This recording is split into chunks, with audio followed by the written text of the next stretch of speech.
The Zodiac Killer, Crimson Truth. Narrator calm, ominous. It began with a letter filled with strange symbols, chilling threats, and the promise of more bloodshed. It was a spark that ignited one of America's most baffling mysteries. This is the story of the Zodiac Killer. Welcome to Crimson Truth, where every secret leaves a stain. A nation gripped by fear. Between 1968 and 1969, California was a place of contrast. Sunshine, youth culture, and rebellion painted the picture of the Golden State. But beneath the surface, something darker moved silently. Couples who ventured to quiet back roads were stalked by an unseen predator. He struck without pattern, leaving not only bodies behind, but fear itself.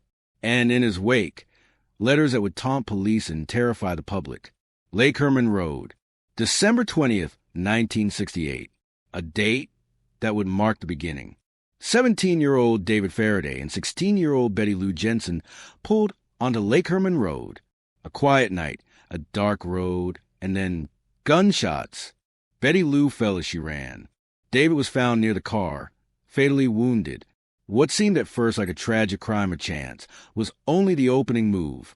Blue Rock Springs, July 4th, 1969. While the country celebrated independence, darkness struck again. Darlene Farron and Michael Mageau sat parked at Blue Rock Springs. Another car pulled beside them. Without warning, gunfire. Mageau survived. Darlene did not. Hours later, the police received a phone call. "I killed those kids last year. I also killed a girl last night. Goodbye." The Zodiac had introduced himself. Letters from the Zodiac. Within weeks, letters arrived at 3 California newspapers. Handwritten, filled with cryptic symbols, threatening to kill again if they weren't printed on the front page. For the first time, the killer signed with a strange symbol, a circle with a cross through it. The birth of a name that would live in infamy. The Zodiac, the 408 cipher. The 408-character cipher was cracked by a schoolteacher and his wife. It revealed chilling words. "I like killing people because it is so much fun." The mask was off. This was a man who killed not for gain, not for revenge, but for thrill. Lake Berryessa. September 27th, 1969. Lake Berryessa. Brian Hartnell and Cecilia Shepard were enjoying the afternoon. A man approached, wearing a hood, the crosshair symbol on his chest. He bound them, then stabbed them repeatedly. Before leaving, he scrawled a message on Brian's car door, listing his past crimes, his symbol, and the date. This was no random killer. This was a performance. Presidio Heights. October 11th, 1969. San Francisco. Cab driver Paul Stein picked up a passenger. Moments later, he was shot in the head. The killer wiped the scene, took the driver's belongings, and walked away.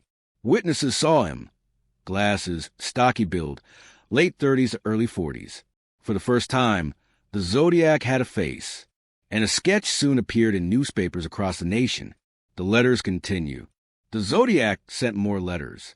He mocked police, claimed 37 murders, included more ciphers. One, the 340 cipher, would remain unsolved for over half a century, finally cracked in 2020. It read, "I am not afraid of the gas chamber, because it will send me to paradise all the sooner." Suspects. But who was he? The most infamous suspect, Arthur Lee Allen.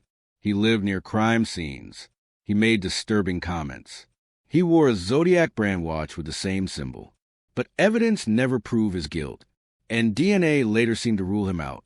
Other suspects came. Richard Gaikowski, Lawrence Kane, Earl Van Best Jr. each seemed promising. None definitive. Like the ciphers, the man himself remained unsolved. Why the Zodiac was different. Unlike most killers, he craved attention.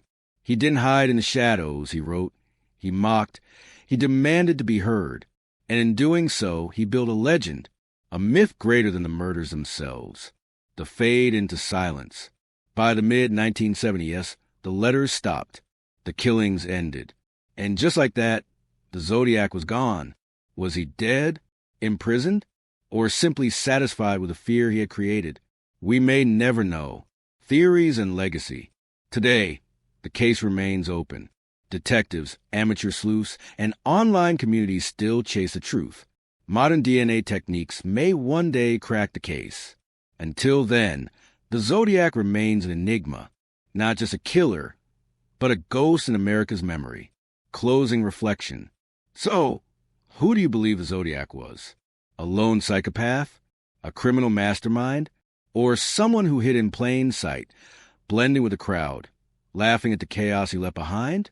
The truth may never be known, but his story is written in blood and fear, a scar carved deep into history. This is Crimson Truth, where every secret leaves a stain.